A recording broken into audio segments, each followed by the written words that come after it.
Millfield, Oregon, 2015. 16-year-old Lucas Reeves adjusted his helmet, the late afternoon sun warming his back as he mounted his mountain bike.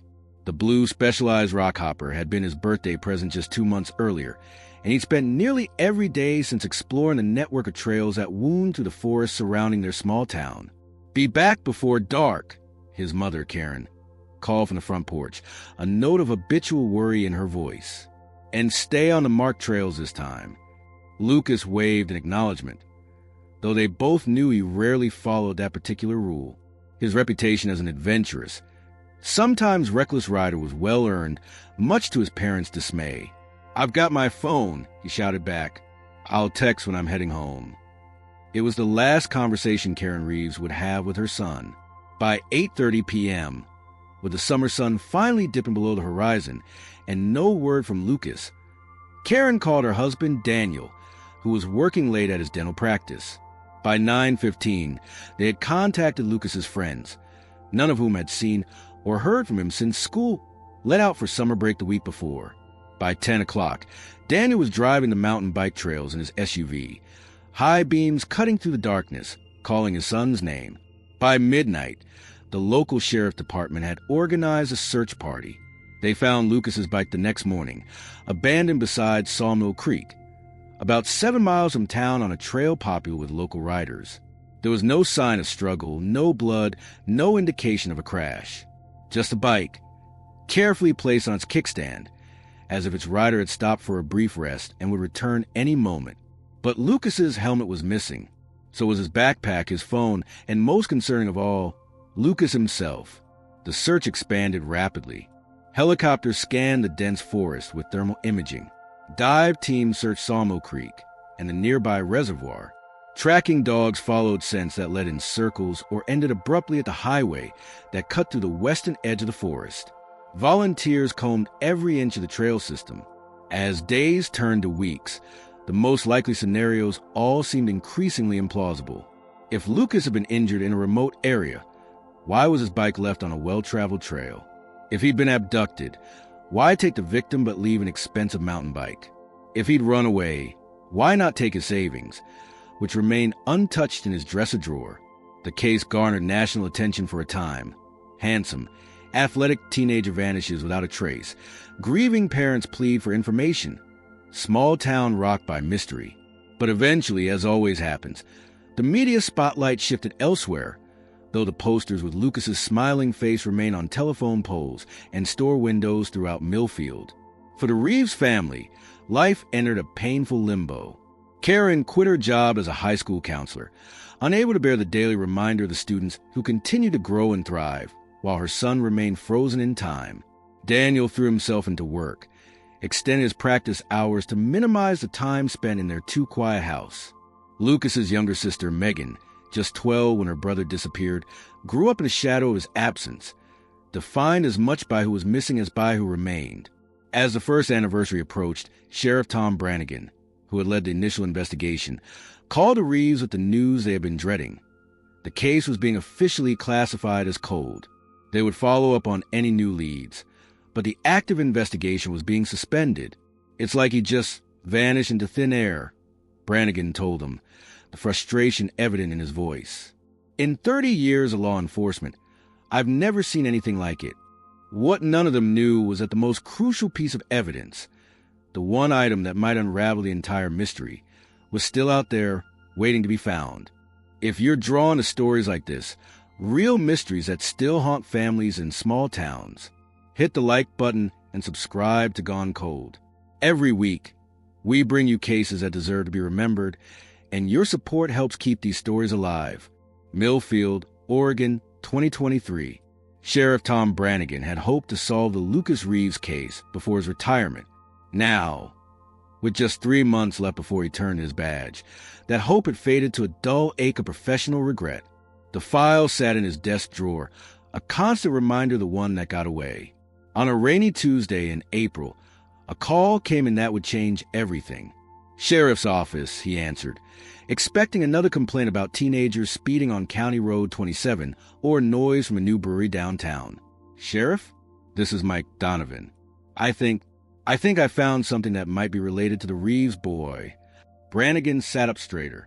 Mike Donovan was a local contractor who'd been part of the original search party for Lucas. What kind of something, Mike? A helmet. A bike helmet, blue and black. It was buried under some brush off the North Ridge Trail, about 2 miles from where they found his bike back then. I was up there scoping a building site for the Anderson property and saw something reflecting in the sun. 20 minutes later, Brannigan was bumping up the logging road in his department SUV, lights flashing but sirens silent. Donovan met him at the trailhead and led him into the forest, which was dense with new spring growth. The helmet lay where Donovan had left it, nestled in the hollow of a rotting stump. It was unmistakably a bicycle helmet, though years of exposure had faded its once bright colors. Despite the weathering, the make and model matched the description in Lucas's file. I didn't touch it, Donovan said. Figured you want to check for fingerprints or whatever. Brannigan nodded. Pulling on latex gloves from his pocket, he carefully lifted the helmet, examining it from all angles. No visible damage, no blood stains. Nothing to indicate trauma or struggle. Good call, Mike. We'll need to process this properly. Back at the station, Brannigan supervised as the department's evidence technician photographed and documented the helmet. It wasn't until they began the careful cleaning process that they noticed something unusual. The interior padding seemed thicker on one side. There's something here, the technician said, gently probing the foam liner. It feels like paper? Using a scalpel, she carefully sliced the thin fabric covering the padding, revealing a folded sheet of notebook paper that had been inserted between the layers of foam. The paper was protected from the elements by the waterproof helmet shell, preserved like a time capsule for 8 years. With trembling hands, Brannigan unfolded the note. The handwriting was hurried but legible, written in blue ballpoint pen. If anyone finds this, my name is Lucas Reeves. I'm being followed by a truck, dark blue Ford F-150, WA plates. Been behind me for 3 miles. Driver is male, baseball cap, beard. He keeps slowing down when I slow down. I'm leaving trail to hide in woods, ditching helmet, so it doesn't give me away in trees. Please find me. Brannigan felt a chill run down his spine. After 8 years of dead ends, they finally had something concrete. Lucas hadn't simply vanished. He'd been pursued, frightened enough to hide his helmet and leave a desperate note. And he'd provided a description of the person who might have been responsible for his disappearance. The sheriff reached for his phone, his mind already racing ahead to the investigation that would now be reopened. First, he needed to call Karen and Daniel Reeves. Then he'd contact the Washington State Vehicle Registry. And finally, he'd dust off the list of known sex offenders and violent criminals who had been in the area during the summer of 2015. Lucas Reeves's voice had finally emerged from the silence, and Tom Brannigan was determined to hear what else it might reveal. Chapter 3. Reopening the investigation, the Millfield Sheriff's Department conference room hadn't been this crowded in years. Brannigan had assembled his entire investigative team, plus 2 detectives from the Oregon State Police and an FBI agent specializing in cold cases. On the whiteboard, crime scene photos from 2015 were displayed alongside new images of the recovered helmet and Lucas's note. We're essentially starting from scratch, Brannigan explained, addressing the room. But with one significant advantage. We now know Lucas was being followed, and he gave us a description of both the vehicle and the driver. Detective Lena Vega, newly transferred from Portland PD, studied the note through her reading glasses. Do we have any reason to believe this note is authentic? Could it be a hoax? Handwriting matches samples from Lucas's school notebooks, Brannigan replied. And the helmet's location is consistent with someone leaving the main trail to hide in denser forest. It's genuine. What about the truck? Asked Deputy Marcus Collins, who had been a rookie during the original investigation. A dark blue Ford F-150 with Washington plates. That's not exactly rare in this part of the country. We requested records from Washington DOL for all F-150s registered in 2015, focusing on border counties, Brannigan said. But you're right, it's a common vehicle. The FBI agent, Special Agent Diana Chun, spoke up. The timing of this discovery might actually work in our favor. If the perpetrator has managed to stay under the radar for 8 years, he might have grown comfortable, less cautious. And vehicles leave paper trails, registrations, insurance, maintenance records. The meeting continued for hours as they methodically reconstructed the case, identifying gaps in the original investigation and plotting new avenues to explore. By the end, they had a solid action plan that focused on 3 key areas: locating the truck, identify potential suspects who matched the description, and a fresh canvas of the area where the helmet was found. Meanwhile, across town, Karen and Daniel Reeves sat in their living room, staring at the photocopy of their sons. Note that Sheriff Brannigan had provided them, after years of uncertainty. The confirmation that Lucas had been in danger that day brought both pain and a strange relief. "He was trying to get away," Karen whispered, tracing her finger over her son's handwriting. "He was smart enough to hide and leave a clue." Daniel nodded, his throat tight. But where did he go after that? And where has he been for 8 years? They had divorced 5 years after Lucas's disappearance, the strain of grief and unanswered questions eventually fracturing their marriage beyond repair. Now, sitting together for the first time in years, they found themselves united again in a renewed hope and fear of discovering their son's fate. Across town, in a modest apartment above the hardware store, 20-year-old Megan Reeves scrolled through news reports about her brother's case on her laptop. Unlike her parents, who clung to the hope that Lucas might still be alive somewhere, Megan had long ago accepted that her brother was likely dead. What she couldn't accept was not knowing what had happened to him. As a psychology student at the State University, home for spring break, she had developed a clinical, almost detached approach to her brother's disappearance. It was a coping mechanism, her therapist had explained, but the discovery of the helmet and note had cracked that carefully constructed shell, allowing raw grief to seep through once again. Closing her laptop, Megan made a decision. She wouldn't return to campus next week as planned. Instead, she would stay in Millfield and join the search for answers. She owed Lucas that much. What none of the Reeves family knew was that the discovery of the helmet had set other events in motion, ripples spreading outward from Millfield to a small town across the state line, where a man with a beard had just read the news on his phone and was now hurriedly packing a bag, his hands shaking as he glanced repeatedly out his window. Teen vanished after bike ride. 8 years later, police discover a taped note inside the helmet. Chapter 4. The list 3 days after the discovery of the helmet, Sheriff Brannigan stared at the printout on his desk, overwhelmed by the sheer volume of information. The Washington Department of Licensing had provided records of every dark blue Ford F-150 registered in the state in 2015. Over 2,000 vehicles. Even limiting the search to counties bordering Oregon still left them with hundreds of potential matches. "We need to narrow this down," Detective Vega said, leaning against the doorframe of Brannigan's office. Cross-reference with bearded males between, 25 and 50 at the time? Brannigan nodded.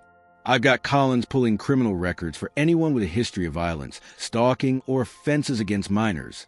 And I asked the FBI to check for similar cases in the region, teens disappearing near wooded areas, particularly involving someone matching our description. What about trail cameras?" Vega suggested. "Back in 2015, were there any set up in that forest?" "We checked those during the original investigation," Brannigan replied, rubbing his tired eyes. "Nothing useful. But the Anderson property that Donovan was surveying when he found the helmet, they've owned that land for generations. Might be worth asking if they had any security cameras up there."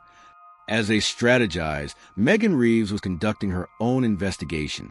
Using her student access to academic databases, she researched cases of teen abductions across the Pacific Northwest. Most involved younger children, usually taken by family members in custody disputes. But 3 cases caught her attention, all teenage boys who disappeared while alone in outdoor settings, all within a 100-mile radius of Millfield, all between 2012 and 2018. Megan printed the news articles and police bulletins, arranging them on her bedroom wall alongside a map of the region. She marked the locations of each disappearance with red pins, then added a blue pin for Lucas. Stepping back, she frowned at the pattern, or lack thereof. The disappearances seemed random, spread across too wide an area to suggest a connection. She was about to abandon this line of inquiry when she noticed something. Pulling out her laptop, she checked the dates of each disappearance against local event calendars. A pattern emerged. Each boy had vanished during or immediately after a regional sporting event. Lucas during the Cascade Mountain Bike Festival. 14-year-old Zachary Mills while hiking near Mount Hood during a major skiing competition. 17-year-old Dylan Chin while camping during a fishing tournament. And 15-year-old Eric Warner while jogging near a marathon route. Heart racing. Megan grabbed her coat and car keys. Sheriff Brannigan needed to see this. Meanwhile, in Cascade Junction, Washington, 43 miles north of Millfield, Ray Cooper finished loading the last of his possessions into a rented moving van. After 8 years working as a mechanic at the local garage, he'd abruptly given notice, telling his confused boss he needed to care for an ailing relative in Idaho. "Shame to see you go, Ray," said Dale Wilson, the elderly owner of Wilson's Auto Repair, watching as Cooper secured the van's rear door. "You've been one of my best mechanics." Cooper nodded tersely, his bearded face partially hidden beneath a worn baseball cap. "Appreciate the opportunity, Dale, but family comes first." As Wilson turned to leave, he gestured toward Cooper's driveway. "You selling the truck too? That old Ford's been with you since you started here." Cooper's eyes flicked to the dark blue F-150 parked beside the house, its once vibrant paint now faded and the passenger's side dented from a minor accident years ago. "No, my cousin's coming for it next week. He's always had his eye on it." This was a lie. The truck would sit abandoned, just like the rental house Cooper had paid through the end of the month. By tomorrow, he would be in eastern Montana, and within a week, across the Canadian border with a new identity, one of several he had prepared over the years for exactly this scenario. Cooper had known this day might come. He'd been careful, methodical, leaving no traces that could connect him to those boys. But the discovery of the helmet changed everything. That damn kid and his note, the one loose end he couldn't control. As darkness fell, Cooper took one last look at the house that had been his home since shortly after Lucas Reeves disappeared. Then he climbed into the moving van and drove away, unaware that a traffic camera at the edge of town was capturing his departure, or that within hours, his name would appear on a very short list of persons of interest in a revived investigation. Chapter 5. Convergent Sheriff Brannigan studied the display on Megan's bedroom wall with increasing interest. The connection to sporting events wasn't something they considered before, events that would bring outsiders to the area, creating crowds where a stranger wouldn't stand out, and providing opportunities to observe potential victims. "You might be onto something here," he admitted, making notes in his small leather-bound notebook. Each of these areas would have had increased traffic, visitors from out of town, temporary workers. Megan pointed to a map she'd printed. "I looked up the routes for each event. All 4 disappearances happened within a mile of major roads leading to or from the venues. Lucas was on a trail that connects to the highway used by participants in the mountain bike festival." Brannigan's phone rang, interrupting them. It was Detective Vega. "Sheriff, we got something." Cross-referencing F-150 owners with employment records from the events Megan identified gave us 17 names. When we narrowed it to men with beards who were present at multiple events, we got 3. And one of them, Ray Cooper, was a contract mechanic for the mountain bike festival in 2015. "Current location?" Brannigan asked sharply. "Cascade Junction, Washington." "But there's a problem. His employer says he quit suddenly 3 days ago, right after news about the helmet broke. Local PD just checked his residence, and he's gone. Left most of his furniture behind. The truck? Still at the residence. We got Washington State Patrol putting out an APB, and I've notified the FBI. Cooper's got about a 6-hour head start, assuming he left right after quitting his job."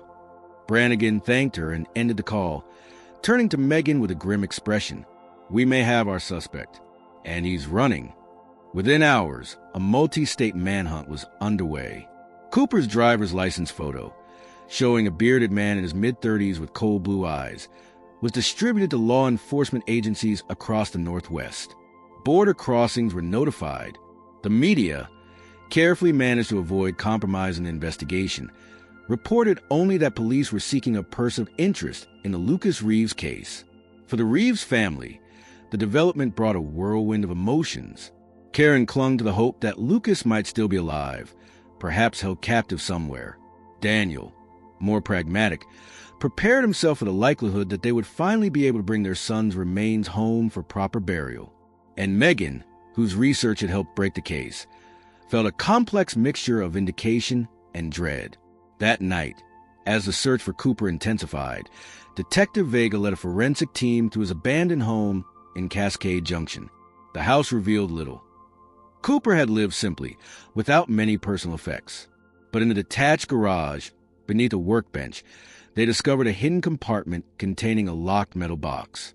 Inside were driver's licenses belonging to Zachary Mills, Dylan Chun, and Eric Warner, the 3 other missing teens Megan had identified. There was no license for Lucas Reeves.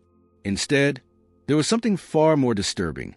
A small notebook filled with meticulous entries tracking Lucas's movements in the weeks before his disappearance, including his bike routes, school schedule, and activities. He was stalking him, Vega said quietly, paging to the notebook with gloved hands, planning it carefully. The final entry, dated the day of Lucas's disappearance, contained just 3 words. Finally got him. Chapter 6. The cabin to breakthrough came from an unexpected source. A real estate agent in Cascade Junction, seeing Cooper's photo on the news, contacted the sheriff's department with a crucial piece of information. 5 years earlier, she had helped Cooper purchase a hunting cabin in a remote area of the Cascade Mountains, about 70 miles east of Millfield. He paid cash, she explained to Detective Vega over the phone. Said he wanted a place to get away from everything. No self-service, no neighbors, just wilderness. By dawn, a tactical team was assembling at a staging area near the Forest Service road that led closest to the coordinates provided by the real estate agent. The cabin was accessible only by a narrow dirt track, impassable to most vehicles. Sheriff Brannigan, despite pushback from the FBI, insisted on being part of the team that would approach the cabin. This case had defined the latter part of his career, and he needed to see it through. Agent Chin reluctantly agreed, on the condition that he remain with the second entry team. As the morning mist clung to the pines, the first team advanced silently through the forest. Satellite imagery had revealed a small, single-story structure with 1 main entrance and 2 windows. A propane tank and generator sat behind the cabin, but there were no signs of recent habitation. The raid, when it came, was swift and decisive. FBI agents breached the door, sweeping to the cabin's interior with practiced efficiency. "Clear," came the call, followed by "Sheriff, you're going to want to see this." Brannigan entered the cabin, heart pounding. The interior was sparse: a wood stove, a small kitchen area, a bed, and a desk. But it was what lined the walls that made his blood run cold. Photographs, dozens of them, showing young men in outdoor settings, clearly taken without their knowledge. Hiking, biking, jogging, all unaware they were being watched. And there, prominently displayed above the desk, was a larger photo of Lucas Reeves on his blue mountain bike, smiling in the sunlight. "There's more," Agent Chin said grimly, gesturing toward a closed door at the rear of the cabin. The room beyond was small, windowless, and had been soundproofed with foam panels. Heavy eye bolts were attached to the walls and floor. A mattress lay in one corner. The implications were unmistakable. This was where Cooper had held his victims. As forensic technicians began processing the scene, a discovery in the desk drawer provided another crucial piece of the puzzle: a collection of newspaper clippings about each of the 4 missing teens, along with handwritten journals detailing Cooper's obsession with collecting young athletes who reminded him of someone named Michael. "We need to find out who Michael is," Brannigan said, studying the journals. "That might lead us to Cooper's current location." But the most significant find came when agents pulled up the floorboards beneath the bed, revealing a crawl space. Inside were several plastic containers, carefully sealed and labeled with dates. The first container they opened confirmed their worst fears: personal effects belonging to Zachary Mills, the first boy to disappear. As they continued to search the cabin and surrounding area, the gravity of what they had uncovered settled over the investigation team. They were dealing with a serial predator who had been operating undetected for years, and while they now had evidence connecting him to his victims, they still didn't have Cooper himself or any of the missing teens.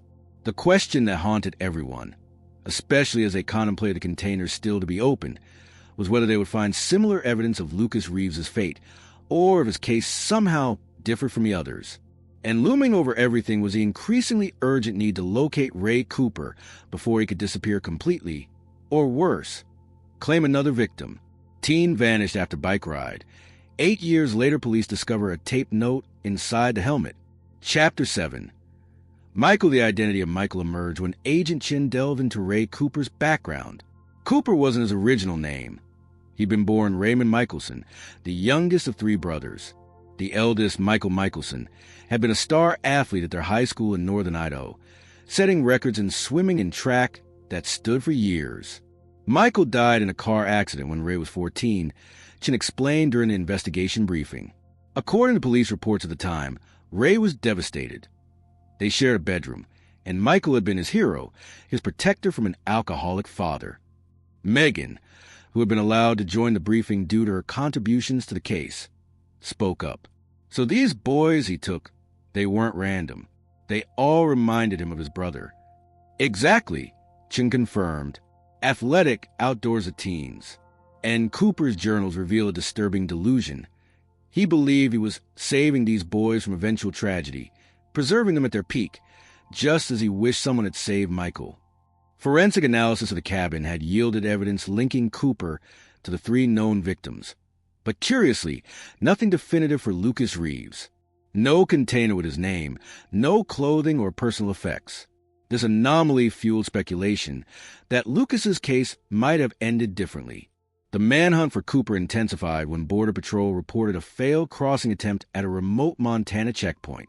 The suspect had fled into the wilderness on foot after officers recognized him, abandoning a rental truck containing camping equipment and supplies for an extended disappearance. 3 days into the search, with helicopter support and tracking dogs, authorities narrowed Cooper's location to a rugged valley in Glacier National Park. As they closed in, a single gunshot echoed through mountains. They found Cooper's body in a small clearing, a self-inflicted wound to the head. Beside him lay a sealed envelope addressed to the family of Lucas Reeves. The letter inside, written in Cooper's meticulous handwriting, contained confession to the abductions and murders of 3 other teens, followed by a surprising revelation about Lucas. The Reeves boy was different. He fought harder than the others, got away from me in the woods. I chased him for miles. When I caught up, we struggled at the edge of a ravine. He fell. I couldn't reach him, couldn't save him like the others. The ravine was deep, the current below strong. I searched for days but never found his body. This failure has haunted me. He was meant to be the perfect addition to my collection, the most like Michael. In my failure, I found only hollow victory. If I couldn't preserve him, at least nature claimed him instead of the cruel world that took my brother. The letter concluded with coordinates to a location approximately 12 miles from where Lucas's bike had been found. Chapter 8. Closure of the ravine Cooper described was steep and treacherous, densely forested on both sides, with a fast-moving river cutting through the bottom. Search and rescue teams worked methodically down the rocky slopes, while forensic anthropologists prepared for what they expected to find.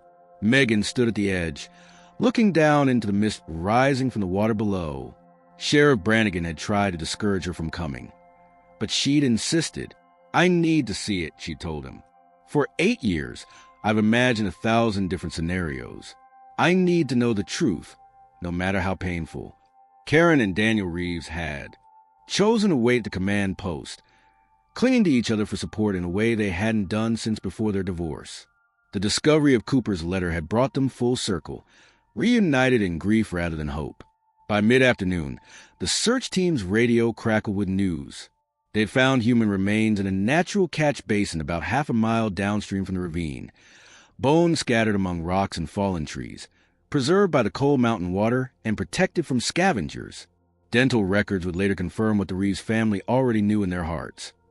Lucas had died the day he disappeared, his body carried downstream by the river that had concealed his fate for 8 years. 2 weeks later, under a clear Oregon sky, Lucas Reeves was finally laid to rest in Millfield Cemetery. The funeral drew hundreds, not just family and friends, but many who had participated in searches, distributed flyers, or simply held the Reeves family in their thoughts over the years. The 3 other victims' families attended as well, brought together by a shared tragedy and the closure they had all sought for so long. Megan, now the same age her brother had been when he died, stood at the podium to deliver the eulogy. She spoke not how Lucas died, but of how he lived, his passion for mountain biking, his infectious laugh, his protective nature as a big brother. She recounted childhood memories that had faded but never disappeared, adventures they'd shared and secrets they'd kept. Lucas fought to survive, she said, her voice steady despite her tears. He was brave enough to leave that note in his helmet, smart enough to try to evade his pursuer. And even in his final moments, he denied his captor the twisted satisfaction he sought. My brother died free.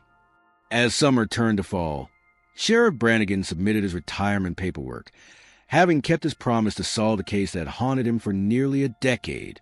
Detective Vega was promoted to take his place, with a special focus on cold cases and missing persons. The Reeves family established a foundation in Lucas's name, dedicated to safety education for young athletes and resources for families of missing children. Karen returned to her work as a school counselor, now specializing in grief support for teenagers. Daniel volunteered with search and rescue teams, helping train new members. And Megan, chained forever by her brother's disappearance and the investigation that followed, changed her major from psychology to forensic science. On her desk at college sat a framed photo of Lucas on his blue mountain bike, smiling in the sunlight, not the larger version that had hung in Cooper's cabin, but the original from which it had been enlarged, reclaimed from evidence after the case was closed. Beside it was a small piece of paper in protective frame. The note found in the helmet, preserved as a reminder of her brother's courage and the power of a few hastily written words to reach across time and finally bring him home. On what would have been Lucas's 25th birthday, Megan rode her own mountain bike along the trails he had loved, following his favorite route to the forest that had claimed him.